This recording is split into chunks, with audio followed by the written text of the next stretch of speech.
I am teaching them today so that you may trust the Lord. I have written 30 sayings filled with sound advice. You can trust them completely to give you the right words for those in charge of you. Napakamakapangyarihang introduction ni Solomon sa kanyang special edition. 30 mga talata daw or verses ang kanyang nilikha na galing at hinango sa karunungan ng maraming tao sa maraming panahon. So nangolekta si Solomon ng mga kasabihan ng kanyang lahi, ng mga matatanda, at pagkatapos ay isinaayos na ito para lalong maging napapanahon sa kanyang audience. So these are special editions because they are sayings of people arranged and expounded by Solomon himself. So the wise Solomon listened to others and then collected and arranged the Proverbs. Doon pa lang meron na agad tayong matututunan mga kapatid. Learn from others. Learn from Proverbs. Mga salawikain. Kung si Solomon nag-aral ng mga salawikain ng iba, tayo man, hindi lang yung salawikain nilista niya, pati salawikain ng ating mga ninuno ng sarili nating bayan. So you hear, contextualize, and apply other people's wisdom. Doon pa lang, tadtad na ng karunungan. Maiksi ang buhay. Hindi natin kayang pag-aralan sa buong buhay natin ang lahat ng dapat matutunan. At kung may matutunan man tayo, kadalasan, matanda na tayo. Kung kailan tayo ay nasaktan na, nadala, nahirapan, nagkamali, doon ka palang matututo. Kaya mahalaga, it is important to hear other people's wisdom.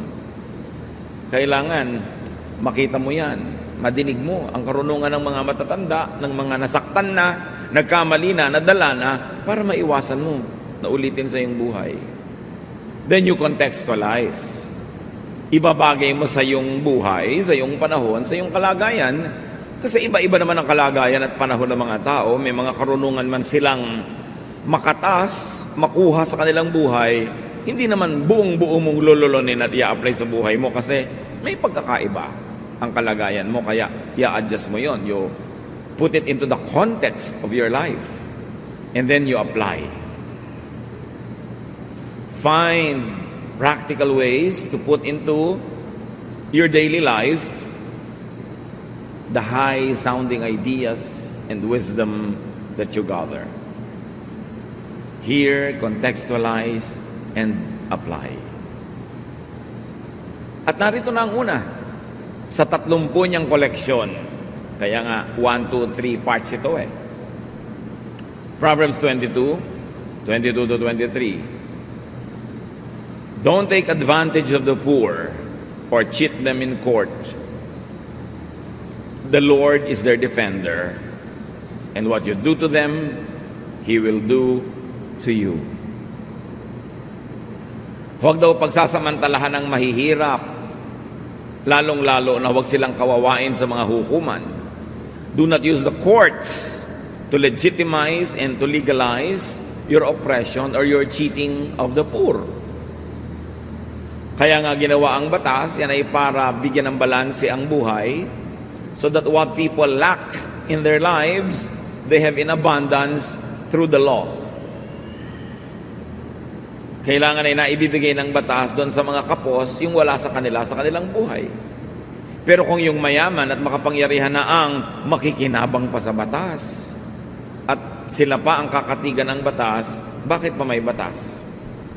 Mayaman na sila, kaya na nilang gamitin ang kapangyarihan nila para maghari. Kaya ang batas at ang kapangyarihan ng batas ay ginagamit para ipagtanggol ang mga mahihina sa pang-aabuso ng malalakas. So lesson number 1 from the special collection, do not take advantage of the poor. Huwag mong nakawin ang pagkain na para sa kanila. Huwag mong nakawin ang fertilizer na para sa farmer. Huwag mong nakawin ang pondo na para sa social work, para sa paglilingkod sa bayan. At huwag mong gagamitin ng mga batas, mambabatas, mga abogado, mga hukuman, para ikaw pa ang manalo, samantalang nang api ka na. Do not use power, especially state power, and very especially religious power, to abuse the poor. Do not find legitimation and excuse from the institutions to oppress the needy. The law is meant to protect the weak. So in addition to this, Proverbs 20 verse 10 to 11, don't move a boundary marker or take the land that belongs to orphans.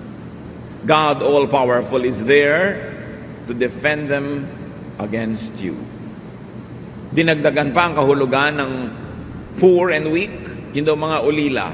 Huwag aagawan ng konting mana ang mga ulila. Huwag aagawan ng karapatan yung mga sobrang mga bata at inosente pa na hindi nila kayang ipagtanggol ang kanilang mga sarili. Defend, not abuse the orphans, the weak. So yan ang number 1 sa collection ng special edition ng wisdom. Hindi siguro lahat tayo ay napakayaman o napakapangyarihan para makapangapi ng sobra, pero may kanya-kanya tayong uri at hugis ng kayamanan o kapangyarihan na pwede rin nating magamit sa pangapi, maaaring hindi sa sobrang mahirap, pero doon sa mas mahirap o mas mahina kaysa sa atin. Iba-iba man ang anyo o hugis o intensity ng pang-aapi, ang una nating itanong, nang aapi ba ako? Ano ba ang aking yaman? Ano ba ang aking lakas, kapangyarihan na pwede kong magamit sa pang-aapi, panglalamang? Dapat hindi. Kasi ang kalaban ko, ang Diyos mismo. Punta tayo sa pangalawa sa koleksyon. Proverbs 22, 24 to 25. Don't make friends with anyone who has a bad temper. You might turn out like them and get caught in a trap. Huwag makipagkaibigan sa mga maiinitin ng ulo at magagalitin, sa mga madaling maging mabangis. Baka ka maging katulad nila at pati ikaw ay mahuli sa bitag na kanilang kahuhulugan. The lesson, don't make friends with temperamental people. You can deal with them to minister to them, to teach them, pero huwag kang makibarkada. And to expand the definition of this is do not make friends with people with bad traits. Huwag makisalamuha, makipagkaibigan, makisangkot sa mga taong ang asal, ang gawi, ang pananalita ay laging naghahanap ng gulo o maaaring magsuot sa kanila sa gulo. Kaya ang itatanong natin bago tayo makipagkaibigan o maging malapit sa isang tao, gusto ko bang maging tulad niya?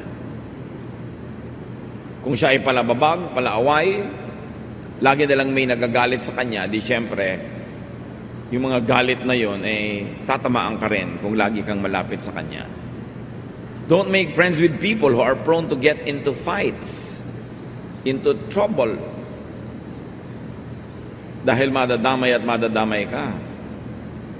O kung hindi man, baka magiging active pa yung role mo, maging accessory and instrument ka to their violence.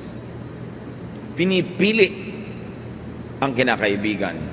Bagamat hindi pinipili ang tinutulungan, maging matulungin ka kahit kanino, maging mahabagin kahit kanino, pero yung makikipagkaibigan ka, makikibarkada ka, pinipili yun.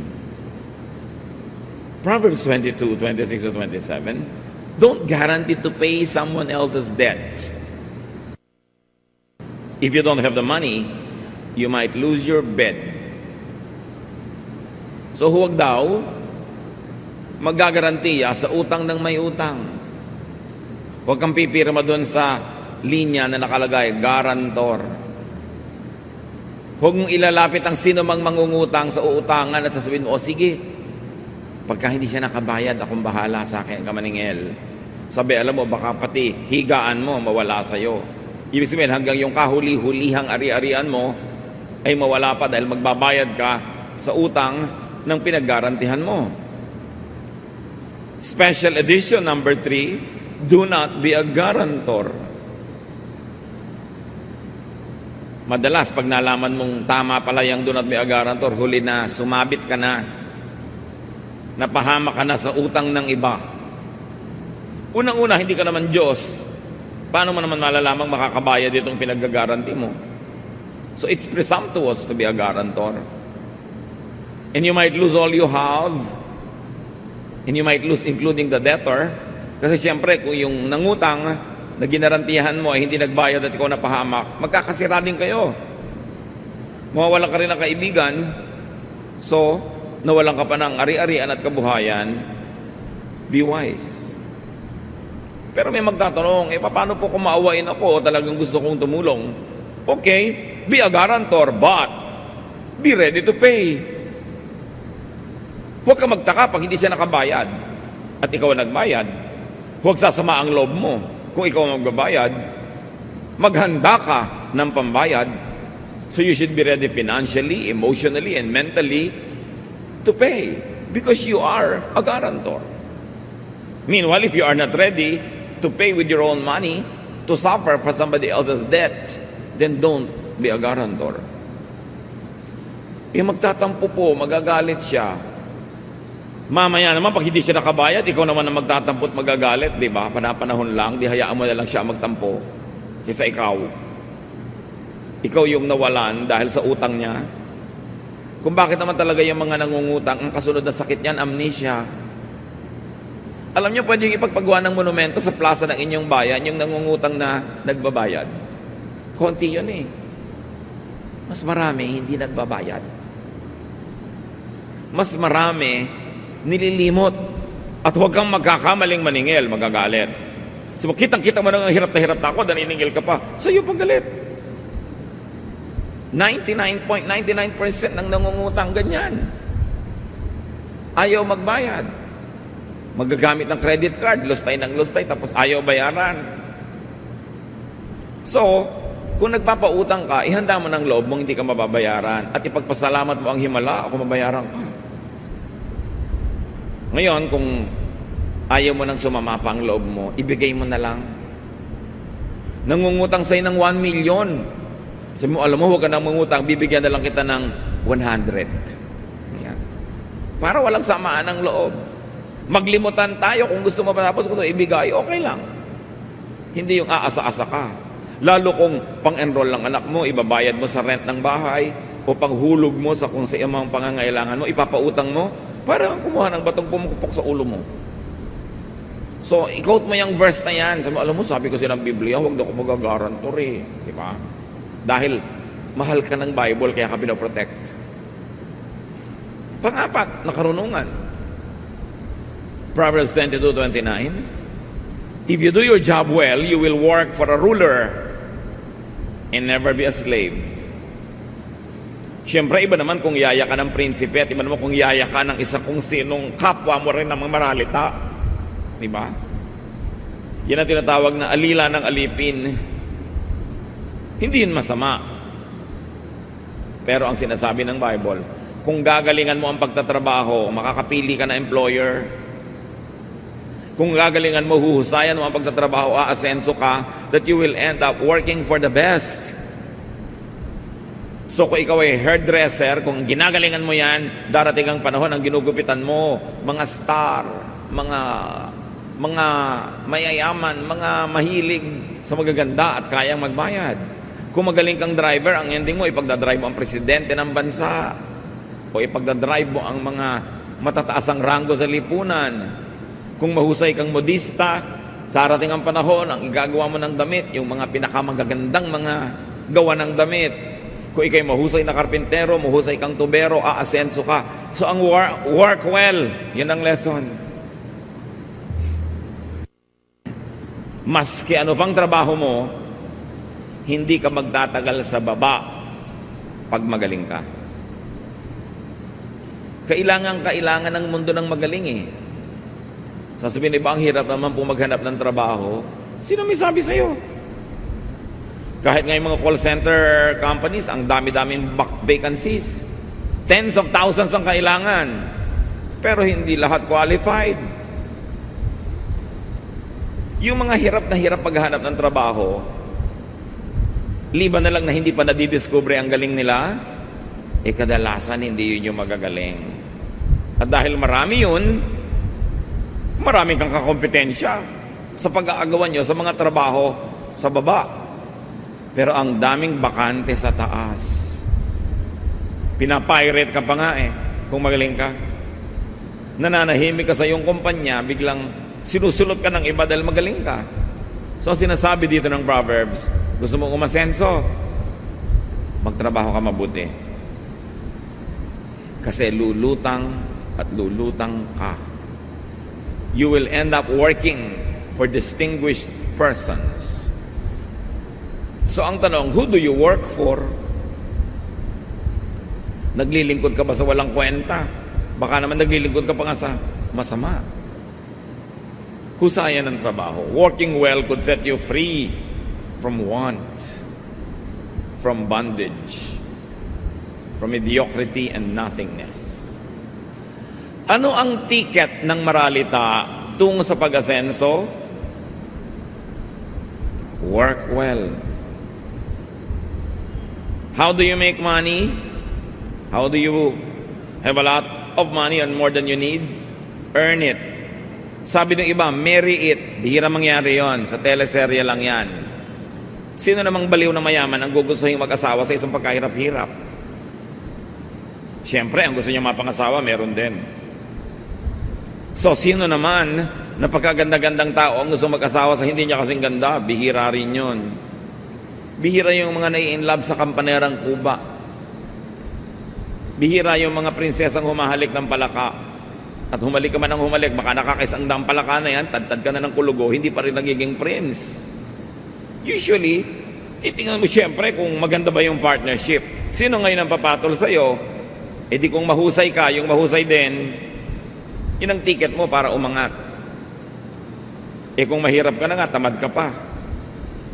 Hindi mo pa sisikaping mag-aral kung may pagkakataon. At kung may trabaho ka, hindi mo na ini-improve. Pumasok ka na lang at umuwi. Yan ang pinakamataas mong pangarap sa buhay. Hindi mo malang ma-improve ang trabaho mo o produkto mo.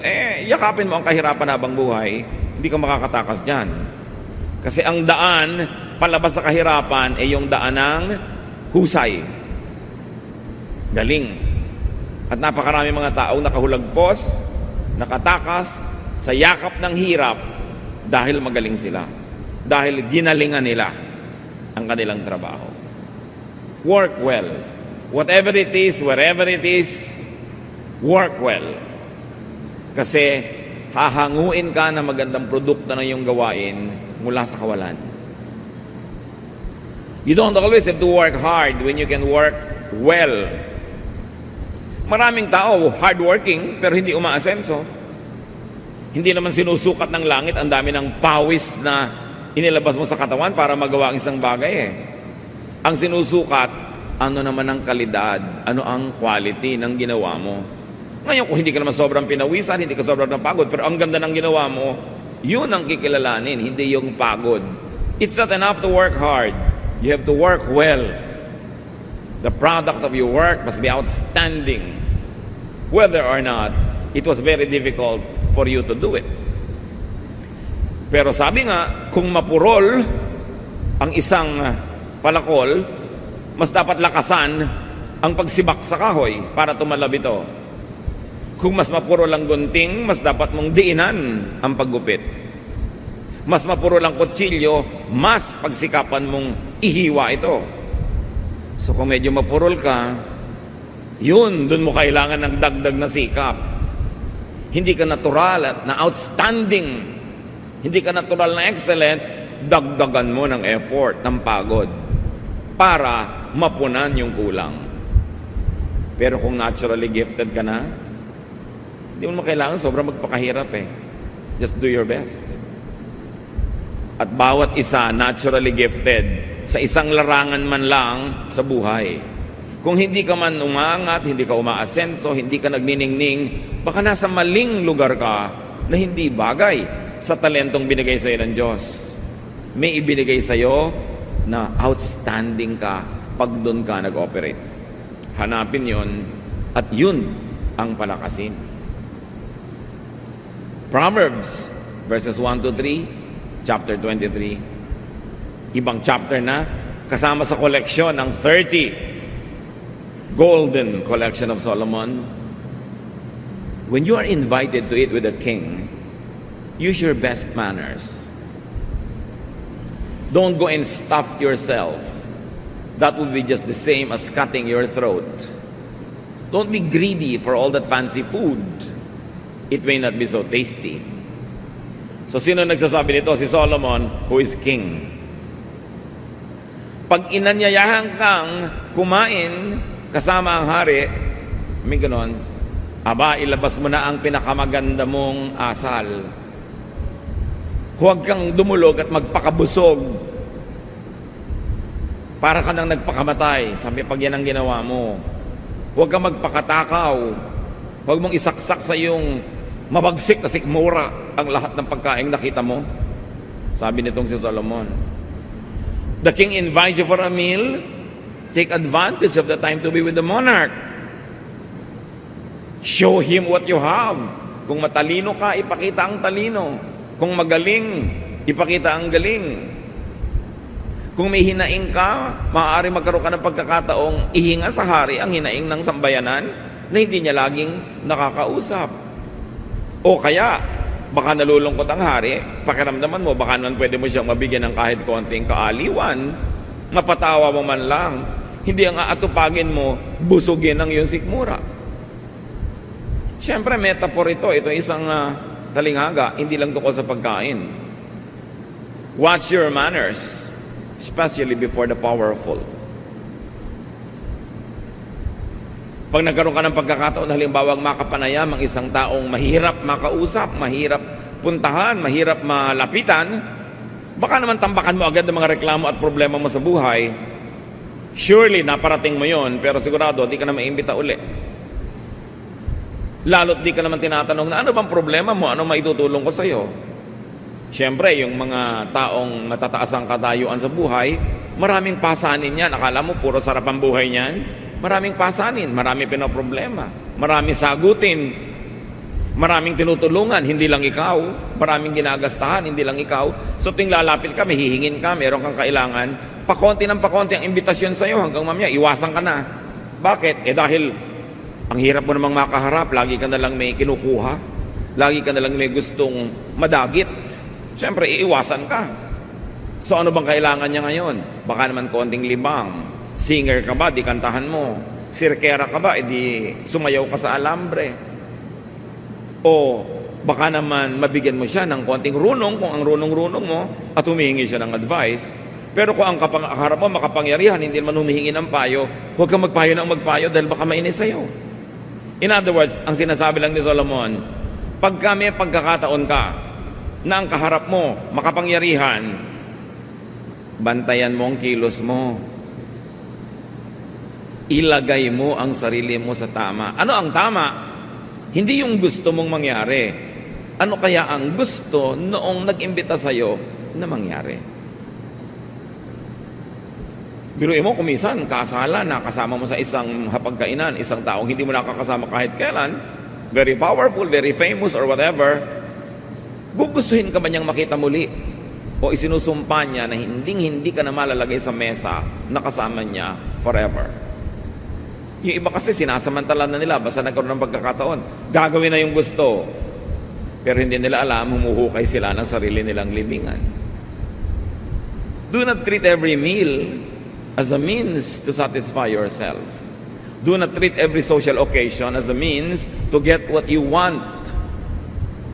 It could open up opportunities for greater things in life. Seize the moment. With the ruler, with the powerful, with the wise, ano ang pinakamagandang gawin? Use the meal or the encounter only as a means to connect, not just to eat. Siyempre, pagka kumakain kayo, maganda may conversation, baka kumain ka na lang ng kumain, nabusog ka na, tapos. You don't get invited again. Solomon is saying, do not prioritize your appetite over decency. Napasarap ka pero talaga huwag kang magpakabundat. Yung iba naman sobrang damang kakainin, mag-uuwi pa. So winasak na ang puri, winasak ang dangal, mabusog lang. Meron naman, yayayain mong kumain sa Japanese restaurant para makaranas naman kung sakali hindi pa nararanasan yon. Para lumawak ang karanasan, dumami ang alam. Ayaw gumamit ng chopstick. Kasi mo, alam mo, ganito paggamit ng chopstick. Ay, ayoko niyan, hindi ako mabubusog. Hindi kita inimbita para ka mabundat. Inimbita kita para ka maging tao. Yun ang gustong sabihin sa'yo nang nag-i-invite. Ayaw gumamit ng ganito, ayaw gumamit ng, ay, hindi ako sanay sa ganyan. Hindi ka naman nandun lang para lang mabusog. Siyempre, pag naimbita ka, lalo mahusay yung nag-imbita sa'yo, ang goal mo, maimbita ulit. Katulad ng kung restaurant ka, hindi naman goal mo, may kumain lang na customer. Ang goal mo, bumalik siya. Pero nandun ka, kumakain ka sa restaurant, wala pang 10 minutes na nandun ka na, decided ka na kung babalik ka or not. Diba? Yun ding naimbita mo, 10 minutes mo palang nakita, alam mo na, hindi ko na ito imbitahin uli. So kayo ba'y naimbita uli? Lalo ng mga taong may saysay.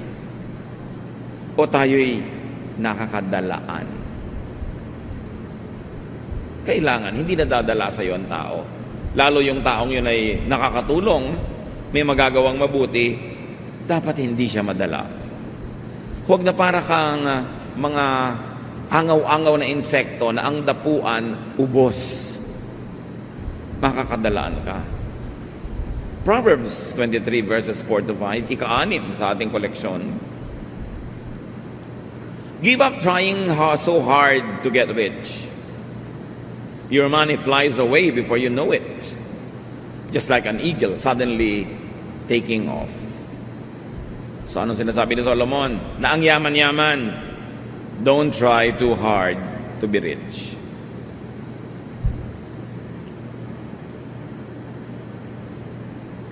Kung may pagsisikapan ka, magsikap ka para maganda ang trabaho mo. Lahat ng makakita nun, mapuri ang trabaho. May gagawin ka, sikapin mong maging mabunga, matulungin. Pero huwag mong gawing goal sa buhay to be rich. Kasi pag ang goal mo to be excellent, malamang magiging rich ka rin eh.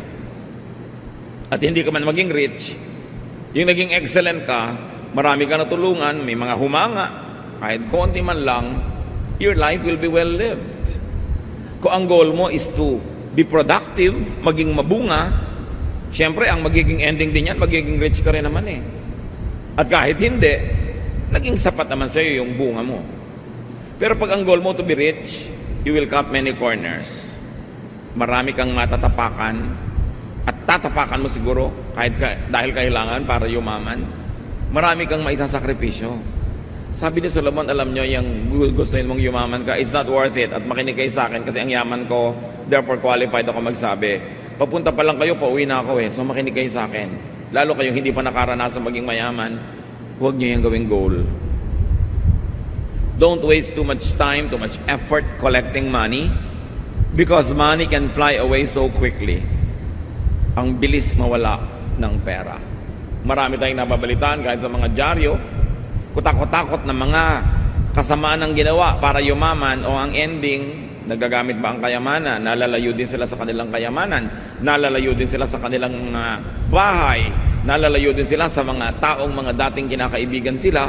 Sabi ko noon, kasi pagyaman lang ang inatupag, hindi maging mabuting tao. Hindi maging mabungang tao. Yumaman ka, wala kang production. Hindi ba sana kung yumaman ka dahil ang dami mong itinanim na munga, ang dami mong ginawa na produkto, may bumili, pero ang dami mong ninakaw, ang dami mong dinaya, ang dami mong ginawa ng masama, walang kwenta yon. Sabi ko noon, nawawala din yan bigla. Money is so hard to get, yet so easy to lose. So why sell your soul to the devil for money when you can so easily lose that same money? Work for things that last, that endure, like relationships. Huwag bibigyan ng higit na halaga ang pera kesa sa magandang pakikipagkapwa tao, kesa sa magandang relasyon sa kapwa, kesa sa pagiging makadiyos. Instead of collecting money, collect friends, collect goodwill, collect good health. Yan ang mga tunay na kailangan ng tao sa buhay. Ngayon, binigyan ka pa ni Lord ng bonus, yumaman ka, edi salamat. Kita niyo si Solomon, ang runong-runong talaga. Nung pinapili ng Diyos kung ano man ang gusto niyang ibigay sa kanya ng Diyos at ipagkakaloob naman, ang pinili niya, wisdom. Hindi pera. Pero dahil natuwa ang Diyos sa kanya, hiningi niya wisdom, pati pera binigay. Pero pera, hihingin mo, ibigay man yan, kaya mo bang i-maintain? Kaya mo bang ingatan? Kaya mo bang paramihin? Proverbs 23, 6-8.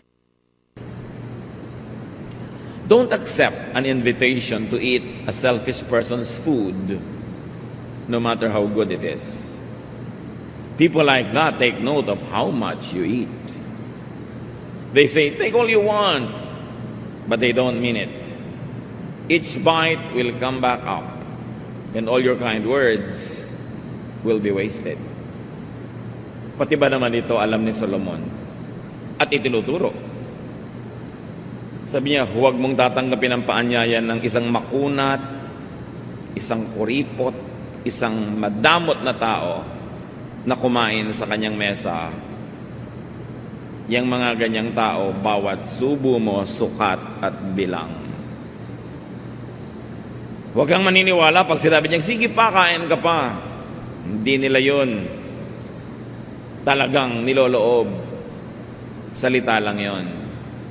At kung kulang na lang, ipasuka sa iyo bawat nilululun mo. Kaya bawat pasalamat mo at papuri, baliwala. Ang sinasabi dito ni Solomon sa atin, do not accept insincere offers. Huwag kang tatanggap ng mga alok na hindi naman taos puso. Mga alok na pabalat bunga. Mga alok na pakonsuelo de bobo. Huwag kang kakain ng nagbibigay sa'yo, alam mo namang hindi naman talaga gusto magbigay. Huwag kang tatanggap ng anumang bagay na hindi naman maluwag sa loob na ibinibigay sa'yo. In other words, discern insincerity. Choose who to receive from. Kailangan, kung pinipili mo kung sinong binibigyan, mas pinipili kung sinong tinatanggapan. Tatanggap ka nga ng tulong, tatanggap ka nga ng bigay, tinutuos naman, isusumbat naman, ipamamalita naman sa iba, wag na lang. Mabubuhay ka naman kahit wala yun eh. Sa katunayan, yung alok ng isang taong hindi taos puso, baka pain o bitag lang. Ano ang kapalit? Anong bayad? Ano ang pakay? At nagbabait-baitan ang di naman mabait.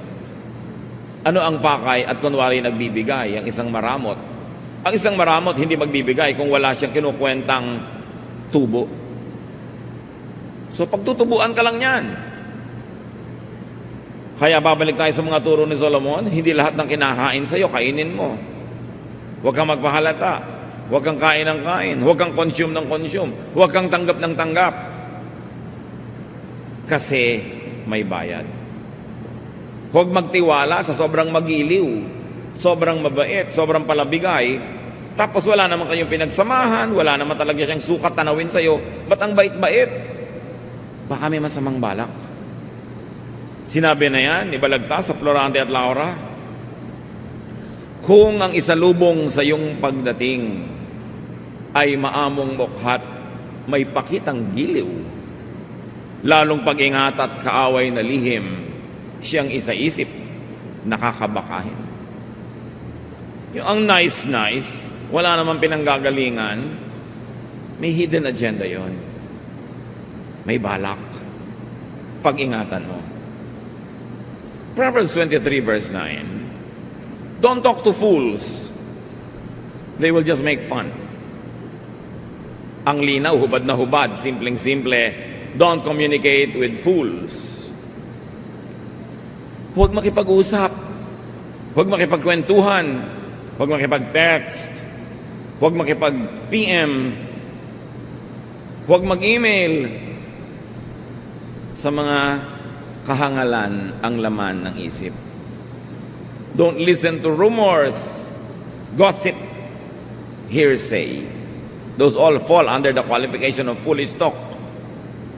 And especially do not pass or share or spread foolish ideas.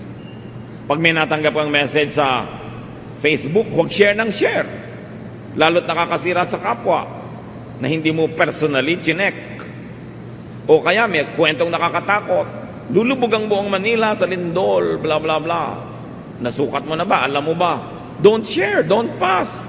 Kasi magdadala ka ng nerbyo sa iba, hindi mo naman alam kung sure yun. Lalo kasiraan ng kapwa, totoo man o hindi, don't pass. That is foolish talk. Hindi natin business yon. Kailangan manahimik ka.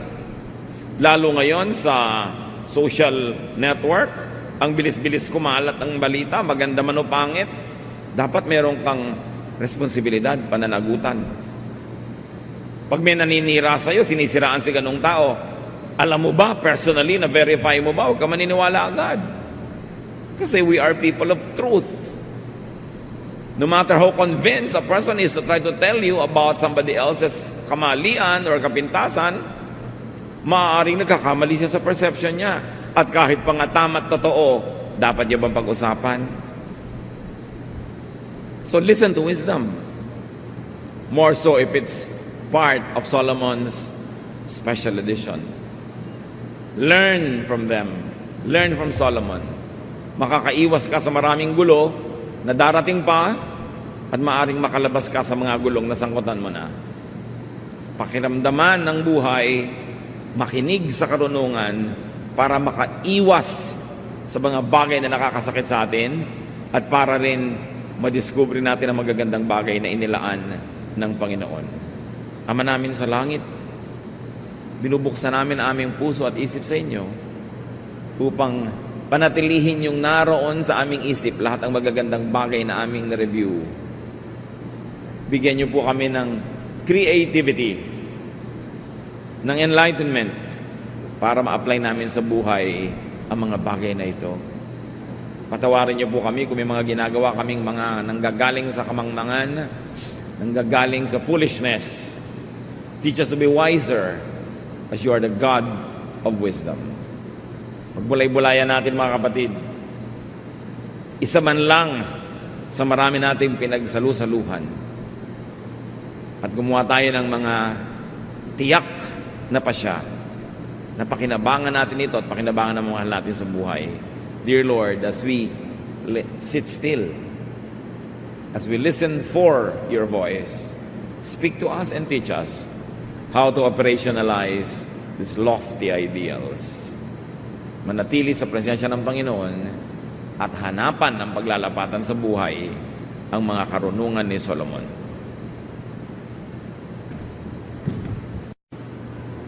Indeed, the Lord has done many wonderful things, and one of that is that God has given Solomon extreme and excellent wisdom. Wisdom that was not useful only to himself, but to everyone else around him and even to us today. Wisdom is precious, lalo na kung special edition. And in fact, among the Proverbs, Solomon has a very special edition. 30 Proverbs that he said are very special that people should keep in their hearts. And now we're going to discuss some of them as we have discussed kanina ang first worship service yung iba at sa susunod na worship service sa Miyerkules yung pangatlo. This is a three-part message on the special collection of Solomonic wisdom. Ang pamagat ng pag-aaral natin ngayon, Solomonic Wisdom, Special Edition, actually part 2 of 3 parts. Thank you, Lord, for Solomon's wisdom. Thank you for everyone around him that helped him improve his wisdom. And now we thank you for the privilege of partaking of that wisdom. Patawarin niyo po kami sa mga kasalanan namin, sa mga maruruming pag-iisip, sa maruruming salita, sa pananakit ng kapwa, sa mga pagbibintang, sa mga pagkukulang namin sa aming mga tungkulin, sa aming mga personal na paglabag sa iyong mga utos. Pakalinisin niyo kami, Panginoon. Cleanse us with the blood of Jesus.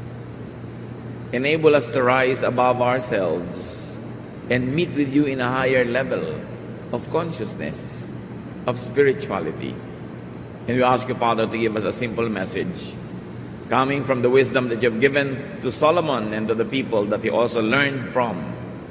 And may you give us the wisdom to apply this in daily life. Lead us, teach us, empower us to understand the power of your truth. At nawa, Panginoon, ang iyong mga salita maging kagamutan, kalakasan ng aming katawan, ng aming isip, ng aming emosyon at ng espiritu. Patahimikin niyo pong loob namin, payapain niyo kami, ano man ang pwedeng gumulo sa amin, at ang inyong pagpapala maghari sa dakong ito, lalong-lalo sa bawat puso ng narito ngayon. Bless us, Father, with your truth. We seek you, thanking you in the name of Jesus, your Son, our Lord and Savior. Amen. We shall be reading from Proverbs 22, this time from verses 17 to 21, a very important prelude to the many proverbs that Solomon called special. Here are some sayings of people with wisdom, so listen carefully as I teach. You will be glad that you know these sayings and can recite them. I am teaching them today so that you may trust the Lord. I have written 30 sayings filled with sound advice. You can trust them completely to give you the right words for those in charge of you. So this is Solomon speaking. Sabi niya, marami akong kinolektang mga kasabihan, karunungan, galing sa mga ninuno, sa mga taong nag-iisip, at inayos ko sila at naging 30 mga salawikain na nagbibigay ng mahalagang payo sa buhay. These are sayings of people arranged and expounded by Solomon. So why Solomon listened to others? Hindi siya kontentong marunong siya at pinarunong siya ng Diyos. In fact, marunong siya, kaya marunong siyang makinig sa kapwa. Why Solomon collected and edited the Proverbs which we now enjoy. Immediately, meron siya agad tinuturo sa atin, mga kapatid. Learn from others. Learn from Proverbs. Mga salawikain, kasabihan ng matatanda, dahil marami na silang natutunan sa buhay. And so what do we do with wisdom, especially collective wisdom of a people? Hear, contextualize, and apply other people's wisdom to you. It's important to hear. And why hear? Because there are many things that compete for our attention. Pag narinig natin ang karunungan ng iba, pwede na nating maiwasan ang pagkakamaling nagawa nila. Marami naman mga tatao kaya lang natututo dahil nagkakamali. Through trial and error, mostly through errors, people learn. Kaya pag may edad na ang tao, marami na naging pagkakamali. O marami na siyang napanood, naobserbahan na pagkakamali ng iba. And when you learn from them, you avoid committing the same mistakes. Nakakatipid kang magbayad ng matrikula. Nakakatipid kang mahirapan at masaktan. Kaya mahalagang nakikinig. Then you contextualize. Lalo karunungan ng ibang tao, ibang panahon, ibang lugar, ibang kultura, hindi naman buong-buo mong lululunin at i-apply sa iyong buhay, kailangan ibinabagay mo sa iyong buhay, sa iyong kondisyon, sa iyong kalagayan. That's why you put the entire truth in your context. You frame it with your reality, and then you apply it to benefit from it, not to suffer. Meron kasi mga karunungan na pag in-apply mo naman sa buhay mo, nagsasuffer ka, it's disadvantageous to you, then it is a misapplication.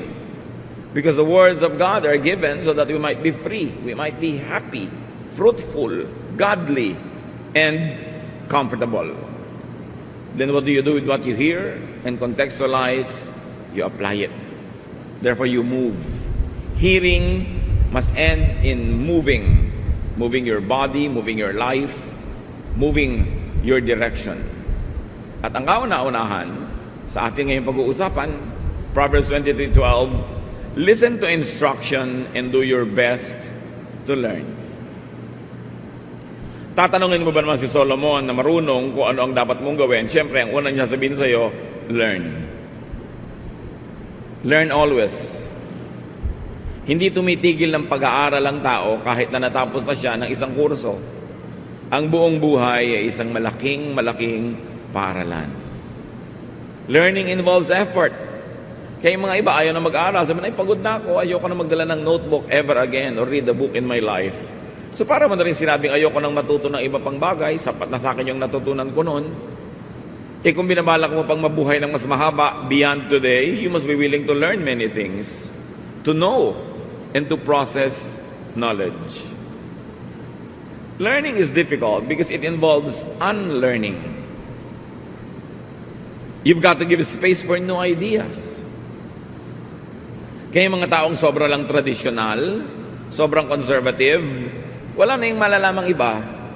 Kasi ayaw na nilang magbitaw ng mga dating bersyon na alam nila para palitan ito ng mga updated and improved and upgraded versions of the same truth. Yakap na lang sila sa nakaraan at ayaw na lang magkaroon ng mga pagbabago. Learning is resisted by some people because it involves adjustment to new realities, to renewed realities. Sometimes from a know-it-all senior high school student, you become a gullible, impressionable freshman college student. Pero kung hindi ka willing tumawid mula doon sa ang galing-galing mo, tatawid ka sa wala ka uling alam para matuto, hindi ka na nga matututo nun when you want to be staying only in your comfort zone. Education, learning is difficult because you have to process things that you have always believed in. Yun pala, bagay lang yun sa dati mong edad, sa dating stage of your development at dating consciousness. Pero ngayon, sabi nga ni Paul, our knowledge is imperfect and our prophecy is imperfect. When the perfect comes, the imperfect will pass away. Sabi niya, when I was a child, I thought like a child. I reasoned like a child. But now that I'm a man, I give up childish ways. So sa pag-aaral din natin, may mga i-give up ka na dati mong alam kasi meron ka na ngayong kakayanan na improvein yung kaalaman na yun. Sa lahat ng bagay, lalo sa pagkakilala sa Diyos. Sa palagay ba natin, 5 years ago, 6 years ago, 10 years ago, kumpletong kilala mo na ang Diyos at hindi ka na willing mag-aral pa? Hindi ka na willing na ma-refine pa yung dati mong alam at ipag-igiitan mo yung noong pa man ay naunawa mo pero ngayon ayaw mo nang bitawan? Hindi matatapos ang pag-aaral. Room for improvement is the biggest room in the world. So immediately we learn something else, that we should go with and go after learners and seekers. Mabuting tayo nakikisalamuha, nakikipagmabutihan sa mga mahilig mag-aral, sa mahilig magsaliksik, mahilig makipag-usap na nakakapagpatalas ng isip. So isa sa mga mahalagang payo ni Solomon, keep learning. Sa mga bagay na physical, mental, spiritual, social, scientific, keep learning. Habang rumurunong ang tao, mas lumalawak ang isip, nagiging mas mabait. Kakambal ng konting alam ang kakitiran ng isip. At kakambal ng kakitiran ng isip kung minsan ang kalupitan. Ang kalupitan sa kapwa na hindi mo naiintindihan, i-judge mo agad na mali. Ang problema mo lang pala, makitid lang ang utak mo, hindi kasya yung maraming kaalaman. But because of this narrow-mindedness, you demonize those who are in a higher level of thinking. Kaya pagkamangmangang tao, kadalasan, malupit din. Mapanghusga. Kaya dapat aral ng aral. Proverbs 23:13-14. Don't fail to correct your children. You won't kill them by being firm, and it may even save their lives. Huwag na huwag daw pababayaan ang pagtutuwid sa mga bata, lalo sa kanilang mga kalikuan. Correct children. Bakit turo ni Solomon at ang mga matatanda na gumawa ng mga salawikayang inayos niya na dapat laging ituwid ang bata? Because most of the time, liko ang bata kesa tuwid. The tendency for children is to be wrong more than to be right. Proverbs 22:15, all children are foolish, but firm correction will make them change. Hindi mo kailangang turuan ang bata magsinungaling, maiimbento niya yon. Hindi mo siya kailangang turuan maging makasarili, maiimbento niya yon. Hindi mo siya tuturuan manakit ng kapwa-bata, mangagaw ng kinakain ng kapwa-bata, likas sa fallen human nature. Kaya habang maaga, itinutuwid agad ang liko kesa sa katandaan na, kalakihan yung liko, mahirap nang ituwid. But of course, it must be a correction. Hindi yung hampas ka lang ng hampas, palo ka lang ng palo, nagsasalita ka lang ng masakit. Dahil hindi naman maitutuwid yung ganun, mga pagkakamali ng maling approach. So, correction won't harm children. In fact, non-correction is what could kill them. Pag kulang tayo sa pagtutuwid sa mga bata, maaari ang mga bata lalo pa nga mapahamak. Hindi yung kawawa naman yung bata, ayaw mong turuan, ayaw mong disiplinahin, ayaw mong pagalitan. You must correct children on time. Preferably before an error is committed. Para alam na niya, pag kinocommit niya yun, conscious siya that he is committing an error and therefore malilimitahan ang kanyang paggawa nun. Or if it's already committed, immediately after an offense. Kaya nga ang sabi ng MRTCB, kailangan lagi ang gabay at patnubay ng magulang. Dahil pagka hindi tayo nagbigay ng patnubay, di ba? Programa ay rated PG. Patnubay at gabay ng magulang ay kailangan sa mga batang manonood. O ganon. So mga anak, makakapanood ka ng mga hindi totoo. Yung mga lumilipad dyan, hindi totoo yan. Fantasy lang. Makakapanood ka ng mga kalupitan, huwag mong gagayahin. O kaya, huwag mo nalang papanoorin. So, dapat nakabantay ka sa mga bata. Makakakita sila ng eksena ng mga tao sa street. Sinasabi mo agad, nag-editorialize ka na. Anak, huwag mong gagayahin yung kilos na yan. O yung dura ng dura sa kalsada, huwag mong gagayahin yan. Etc. etc. Kailangan ng pagtuturo, pagtutuwid. Kasi halos wala pang laman yung isip ng mga bata. Ang mauna doon, mahirap nang tanggalin.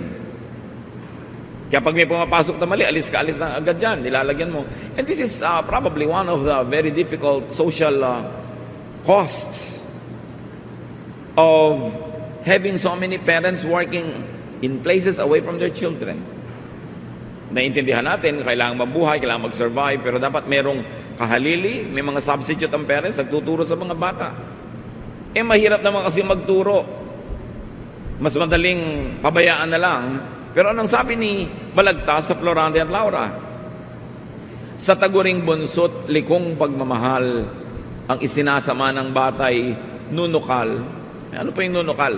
Bubukal. Yun ang ibig sabihin nun. Nagagaling doon ang kasama ng bata.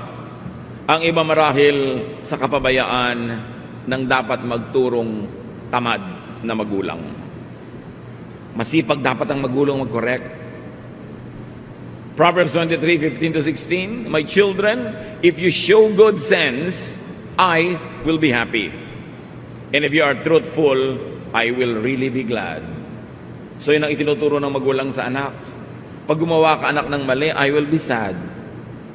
Kung gusto mo lamang maging first honor, nag-cheat ka, I will be sad. I will not be glad na naging honor student ka pero nag-cheat ka. Values. And we should reward children's goodness with recognition, with approval. At the same time, there should be enough punishment for badness para alam ng bata kung saan siya tatayo. Pag kinalakihan na ng bata ang paggawa ng tama, kahit later on, hindi mo na bantayan, hindi mo na laging paalalahanan, likas na sa kanya ang pag-ibig sa tama at pagkamuhi sa mali. Pero pag napabayaan, the first 4 up to 7 years, ang hirap bawiin ang mga maling natutunan niya. Proverbs 23:17-18, pangatlong wisdom ni Solomon sa koleksyon. Don't be jealous of sinners, but always honor the Lord. Then you will truly have hope for the future. Ba't sinabi yan? Kasi maraming taong naiinggit, nananaghili, nagsiselos sa mga masasama. Bakit? Lalo ko yung kasamaan ay nagbibigay ng pera. Kung ang masamang gawa ay nagpapasikat sa tao o nagbibigay sa kanya ng mapagkakakitaan, katanyagan, kapangyarihan, pwedeng mainggit yung taong hindi gumagawa ng masama sa gumagawa ng masama. Lalo't parang may premyo pa ang paggawa ng masama. Pero ang lesson from Solomon, do not envy bad people. Do not envy people who do bad deeds. Though they seem prosperous for a while, though they seem powerful or they seem to be having a good time, they will have their day in God's court. At ang paggawa ng mali, kahit nagkakamal ka ng pera, kahit napakaraming parang benepisyo, may araw din na ito ay itutuwid. Jealousy and envy could lead to sin. What ka sin? The sin of imitation. Pag tinuruan mong sarili mo at hinayaan mong sarili mong naiinggit sa maling gawa ng kapwa, hindi mo mapapansin, mamaya ginagawa mo na rin yun sa kagustuhan mong mapasayo din yung napapasa kanya sa paggawa ng mali. Proverbs 24, 1-2, don't be jealous of crooks or want to be their friends. All they think about and talk about is violence and cruelty. Sa biglang tingin, parang crime pays. Pero no. God is God of justice. Crime will always pay in terms of punishment, but not in terms of rewards. Kung may rewards man, pansamantala lang yan, panandalian. Kaya mga kapatid, kung nakikita nyo na yung gumagawa ng masama, parang umaasenso pa sa paggawa nyo ng mabuti, kayo pa to kumisang hindi napapansin, kayo to hindi umaasenso, do not regret being good. Hindi dapat pagsisihan ang pagiging mabuti dahil para nyo nang sinabing mali ang Diyos. Huwag magsisi. Minsan may ginawa ka ng mabuti, hindi tumanaw ng utang na loob, huwag mong pagsisihan. Diyos ang naglilista ng mga pautang mo at siya ang maniningil para sa iyo o siya ang magpupuno o magbabayad nun. Huwag magsisisi. Ang pinagsisisihan yung paggawa ng masama. Hindi kahit kailanman yung pagtulong, kahit yung tinulungan mo walang kwenta. It's always a privilege to do good because God is good. And good deeds belong to God. And bad deeds belong to the devil. Huwag magsisi. Ipagpasalamat yung opportunity to have done good. Proverbs 23, 19-21. Listen to me, my children. Be wise and have enough sense to follow the right path. Don't be a heavy drinker or stop yourself with food. It will make you feel drowsy and you will end up poor with only rags to wear. O isa pang turo. Siyempre pag sinabing children, hindi lang ito little infants. Lahat ng mga anak ng tao, anak ng Diyos, kahit mature ka pa, tinutukoy, huwag ka daw magpapakalasing, huwag kang mahumaling sa alak, at huwag kang sobrang kumain. No? So may mahihilo ka. Di ba, minsan may kumakain, bakit kanyan? Nagdidilim ang paningin ko sa kabusugan. Ayaw pa tumigil. Nakalawit na yung pusod, kain pa ng kain. Sinasabihan na ng doktor, bawal mo itong kainin. Talagang hindi mapigil, kain ng kain.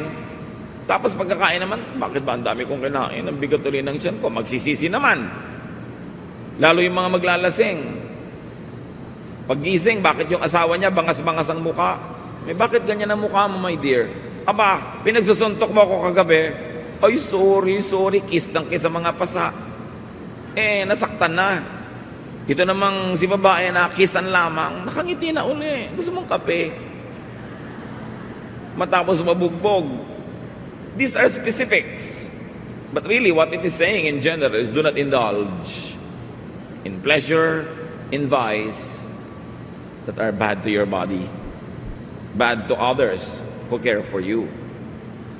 Yung mga sobrang naglalasing, may sakit na nga sa atay, ayaw tumigil kumain ng matatamis, may diabetes na nga.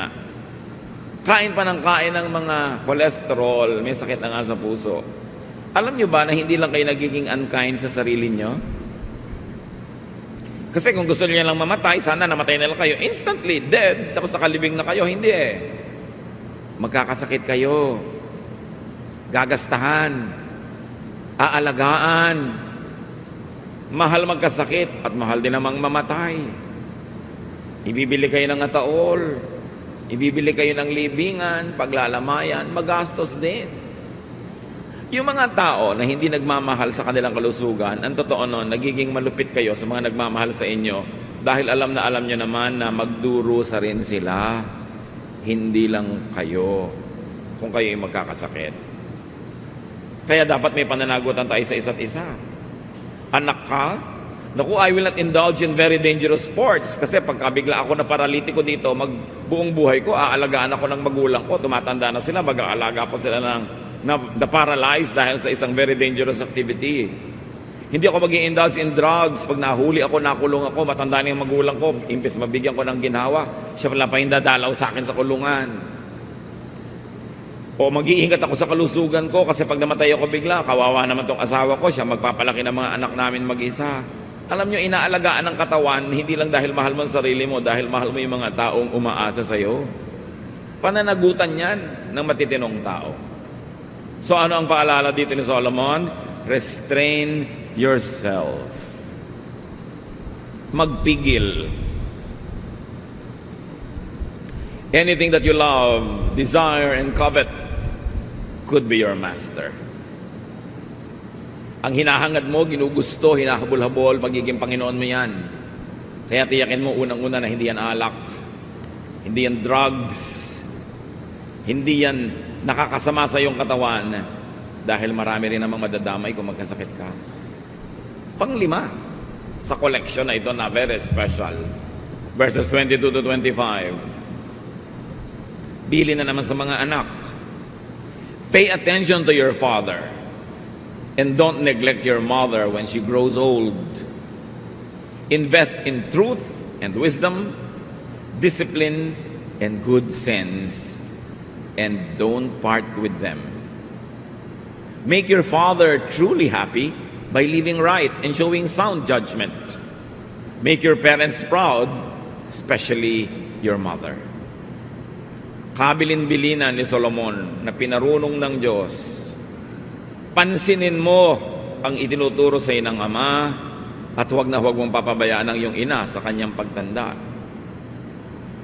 Kailangan gumugol ka, mamuhunan ka sa karunungan, sa disiplina, sa katinoan, at huwag na huwag kang wawalay sa tamang daan. Pasayahin mo ang iyong ama sa pamamagitan ng matinong pamumuhay. Hayaan mong ikarangal ka na yung mga magulang, lalong-lalo ng iyong ina. Bakit ng ina? Kasi siyempre napakasakit ang puso ng ina kung may ginagawang kaaliwas-wasan ng kanyang anak. Nakakahiya halimbawa, masakit, walang magandang bunga, nasasaktan ng magulang. Again, pananagutan natin sa mga nagmamahal sa atin na magpakatino. Be a good son or a good daughter. Sa Old Testament kasi madalas ang kausap lang lalaki, pero siyempre kung son, kasama din yung daughter doon. Hindi nilang ina-address specifically. Anong bilin mga anak? Make your parents happy and proud because of your good behavior. Yung huwag kang gumawa ng ikahihiya nila. Kahit hindi ka nahihiya, sila nahihiya, di nasasaktan sila. Isinasaalang-alang yon. At mahigpit na bilin, hindi lang sa verse na ito, maraming verses. Take care of your parents when they grow old. Huwag na huwag kalilimutan na alagaan ng magulang, lalo't matanda na sila. You take care of life's transitions. And the transitions of life is during infancy and old age. Kaya tuloy-tuloy ang sibilisasyon, ang kabihasnan, dahil may mga ipinapanganak na bata. Pero kung hindi ba sila inalagaan, lalaki sila? Inalagaan kasi. And there's always an unwritten contract na ang mga batang inalagaan, na palaki, sila naman na mag-aalaga sa mga magulang nila hanggang ihatid nila sa huling hantungan at humarap na ang mga magulang sa Diyos pagdating ng panahon. From generation to generation to generation, that has been the norm. Mature people take care of the young, and then when the mature people become very old, the young who have become now mature take care of them. Panapanahon, walang sisira sa usapan. Bawat henerasyon tutupad sa ganitong arrangement. And this is how humanity and civilization goes on. Proverbs 23, 26 to 28. My son, pay close attention and gladly follow my example. Tatay ang nagsasalita sa anak na lalaki. Bad women and unfaithful wives are like a deep pit. They are waiting to attack you like a gang of robbers with victim after victim. So lalaki sa lalaking usapan, anong sabi ng tatay sa anak? Avoid, beware of bad women. And here, the context of bad is sexually promiscuous women who are not faithful to their own husbands, who seduce men who are husbands of other women, or women who seduce men away from their duties, away from their godliness, away from their good sense. Of course, pwede mo rin baligtarin yan. Pwede mong sabihin din sa women na beware of bad men. But just the text is talking about a father saying this to the son. So anong unang-una ditong leksyon, mga tatay? Be a model father to be able to say this. Tatay, you want to be a good father? The first step in becoming a good father is by being a good husband to your children's mother. Paano ka magiging mabuting tatay kung hindi ka mabuting asawa sa nanay nila? Kung sira ang relasyon nyo, maapektuhan din ang pagiging tatay mo. At bakit babae na naman dito ang pinag-initan? Because in the context of the verses, we find the women who are temptresses. So the verses are talking about women who seduce married men, who destroy their personal holiness in the homes of these married men. And the message is, pay attention to this, especially men.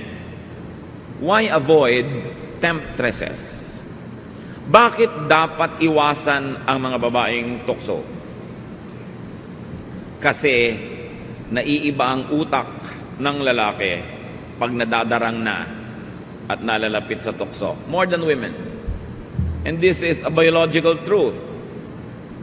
PsychologyToday.com, in the article, The Physiology and Endocrinology of Sexual Arousal, says, listen very well, when the mind and the body are in the state of sexual arousal, the prefrontal cortex, sometimes called the cerebral cortex, which is responsible for higher level cognitive functions like reasoning, is shut down. Pagka daw, ang isip ng isang lalaki ay dumating na sa level ng sexual arousal, nagising na ang kanyang damdamin, napukaw na ang kanyang pagnanasa, nagsasara ang cerebral cortex na pinanggagalingan ng katwiran. So yung ako ang iyong konsyensya, sarado. Yung mali ang gagawin mo, magkakasakit ka, sarado yon. Magugulo ang iyong asawa, sarado. Baka mahuli ka, sarado. Pag dumating ka na sa level na natukso ka na, sarado na ang utak. Wala nang gustong gawin kundi ituloy ang nasimulan. And to continue to quote, sexual temptation is not a battle between the pleasure center and the rational part of the mind. The rational part, when the person is already aroused, is already dead. It's not even fighting. So kung tayo ay lumululo ng pagkain at may dalawang tubo na pinupuntahan yung ating lalamunan, isa patungo sa lungs na hindi dapat pasukan ng pagkain at isa patungo sa sikmura na dapat puntahan ng pagkain, pag ngumunguya ka na, nalalaman na ng lalamunan mong may lululunin kang pagkain, nagsasara yung glottis, a muscular flap na sumasara doon sa mga butas patungo sa lungs para yung kinakain mo ay huwag magpunta ron at tumuloy sa sikmura. Pero kung kumakain ka, tawa ka ng tawa, daldal ka ng daldal, nalilito yung lalamunan mo, kaya kung isang paglulun mo, yung kanin tumutuloy sa lungs. Iuubo mo ngayon hanggang lumabas sa yung ilong. Naranasan nyo na yan? Kasi nalilito yung lalamunan. Kaya kung lululon, huwag dumaldal, huwag tumawa ng tumawa dahil may nakakamatay. Ang isang Kennedy namatay sa dining table dahil dyan may nalulon. Hindi lumabas, nag-choke, hindi nakahinga. Eh kung isang hita ng manok yung nilunok nyo, parang talagang hindi kayo makakahinga. Ganon din yung utak. Yung pinanggagalingan ng katwiran, katinuan, kahusayan, karunungan, yung cerebral cortex, Pag dumating sa level ang lalaki na natukso na arouse, sarado na yung utak. Pag natukso, nadarang, na arouse, sarado na yan. Madilim na ang isip. Wala na yung gustong gawin, kundi parausin ang lagnat. Tapusin ang nasimulan na pagnanasa. At pag natapos na lang yon, tsaka uli bumubukas yung utak. Sasabihin, ba't ko ba ito nagawa? Magsisisi ngayon. Hanggang sa susunod na panahong matukso ulitan na naman. Kasi ng asawa, 7 beses mo na akong iniwan. So 7 beses na pala nagsara yung cerebral cortex. Ngayon mga kalalakihan, huwag ang cerebral cortex ang sisihin. Kung sabihin kasi nagsara na yung cerebral cortex ko. Mrs., ano sasabihin nyo? Bakit ka nagpadarang? Hindi pa naman sasara yan kung hindi ka darang eh. Ba't ka lumapit? Ba't ka nagpatukso? Hindi yan sasara mag-isa. Sasara lang pag natukso ka na. So dapat hindi ka nagpapatukso. Kaya ang payo dito sa Proverbs, avoid. Huwag yung lumayo ka kung natukso ka na, yakap-yakap ka na, tsaka ka palalayo. Walang gumaganon. Lumayo ka sa simula. Kaya huwag mong kakantahin yung tukso, layuan mo ako. Ba't ka lalayuan ng tukso? Gusto ka nga kapitan. Ikaw ang lalayo dyan. Anong payo? Lumayo. So pag may nagsasabing natukso kasi ako, nagkamali ako, kasi lumapit ka. Kasi hinayaan mong matukso ka. Beyond the power of your mind. It is important to understand that. Kahit yung mga ganyan, yung mga mechanics, hindi in-explain sa atin ng Proverbs, alam nila yung methodology of temptation. Kaya kailangan, huwag lalapit kahit sa simula pa lang. Pag may nakita ka nakabukas sa pinto at may nakalabas na tuhod at kakaway-kaway, isara mo yung pinto, ipitin mo ang tuhod. Hindi sisilipin mo kung sino yung nasa loob. Mamaya papasok ka na, tuloy-tuloy na yun. Proverbs 23, 29 to 35. Who is always in trouble? Who argues and fights? Who has cuts and bruises? Whose eyes are red? Everyone who stays up late, just having one more drink. Don't even look at that colorful stuff bubbling up in the glass. It goes down so easily, but later it bites like a poisonous snake. You will see weird things and your mind will play tricks on you. You will feel tossed about like someone trying to sleep on a ship in a storm. You will be bruised all over without even remembering how it all happened. And you will lie awake asking, when will morning come so I can drink some more? Ano ang babala dito ni Solomon? Sino daw ba yung nasusugatan, nahihilo, naglalaro ang guni-guni? E di yung mga naglalasing. Sinong napapahamak? Yung nagkakanda puyat-puyat para just one more shot, one more drink. At mamaya, just one more hanggang abutan na ng umaga, gising pa sa pagbibisyo. Ito ang ipinakikilala sa atin ni Solomon. Do not be a drunkard. Do not indulge in vices. At syempre, yung alcohol dyan is only a metaphor of all vices. Huwag kang magpuyat ng kasusugal. Tapos tulog ka sa araw. Paggising mo alas 3 na, alas 4 ng hapon, maghahanap ka na naman ulit ng sugalan. Huwag nagpapakalasing-lasing hanggang gabi, tapos matutulog buong umaga, hindi makapagtrabaho. Pag gumagabi na ulit, hanapan na naman ng iinumin o drugs. Do not start a vice. Bihirang nagsisimula ng bisyo ang nakakatakas. Do not get led and controlled by a vice. You must be a free man or woman, not addicted to anything, even food, even wine, even a habit, because the people of God must be free. Free only to serve God. So because of his vice, a man demeans and hurts and destroys himself and his loved ones as well. Nakakakita ka na antitinong mga tao pag nalasing na, mukhang basura, mukhang basahan. Mga matitinong mga babae na ngayong nagkanda talo sa kasino, ay mukha ng basahan. Dapat hindi ganun. Huwag magpapaalipin. And if this habit runs in the family, as many habits are, cut it and stop it in your generation. Kung lahi kayo ng mga babaero, putulin mo na sa panahon mo para huwag mo nang maipasa sa iyong anak. Kung lahi kayo ng mga lasinggero, lahi ng mga nambibisyo, lahi ng mga nambubugbog ng asawa, stop it in your generation. Kung lahi kayo ng mga nangangaliwa, lahi ng mga hindi matapat sa mga asawa hanggang kalolalahan nyo, alam nyo talagang mga makakate, stop it in your generation. How can we do that? We can do that because Jesus saves us. Because Jesus can cut generational curse. Napuputol niya, napapatid, maging ang mga saling lahi ng mga masasamang bisyo. Because the power of the blood of Jesus can set us free from the power of darkness. So huwag sisihin ng mga kamag-anak, ang mga kalolalalahang na mayapa na. Kuminsan, yung mga generational sins, hindi naman dahil sa genes, hindi genetics, culture. Yung kasi ang culture ng pamilya, yun ang kinalakihan mo. Pag hindi ka conscious, yun din ang paraan ng pagpapalaki mo sa anak mo. Kaya kailangan conscious. Lalo sa generation nyo, nakakilala kayo sa Panginoon, nagkaroon ng bagong buhay sa Panginoon, dapat putulin ang mga bisyo ng mga saling lahi. So that you will begin a new generation, a godly generation in your bloodline. Proverbs 24, 3-4. Use wisdom and understanding to establish your home. Let good sense fill the rooms with priceless treasures. Pag gumagawa kayo ng bahay, anong plano na mag-asawa?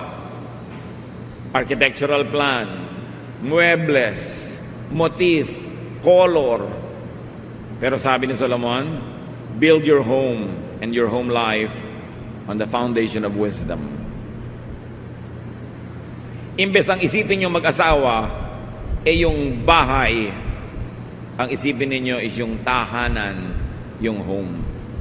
Anong ilalagay natin? Anong ipupundar natin? At sabi ni Solomon, magpundar kayo, punuin nyo ang bawat kwarto, bawat bahagi ng inyong tahanan ng karunungan. Let wisdom fill and decorate your home. So ano dapat ang nasa bahay? Hindi naman masama na may magagandang gamit. Okay lang yan kung afford nyo. May mga sasakyan kayo para maginhawa. Pero hindi dapat mawawala intelligent discussions. Lumalaki dapat ang mga bata na pag magkakasabay kayong kumakain o kayo ay nagpapahinga, seated together, matatalino ang pinag-uusapan.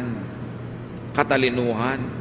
Hindi mga walang kwenta-kwentang bagay, hindi mga kalaswaan, hindi mga chismis. Katalinuhan. Yung sabi mo sa lola mo, Lola, ano po ang scientific family name ng mushroom? Ano po ang scientific family name ng ganito? Ng mga kabuti? Sabi naman ng lola mo, anak, Heterobasidiomycetidae. Naks.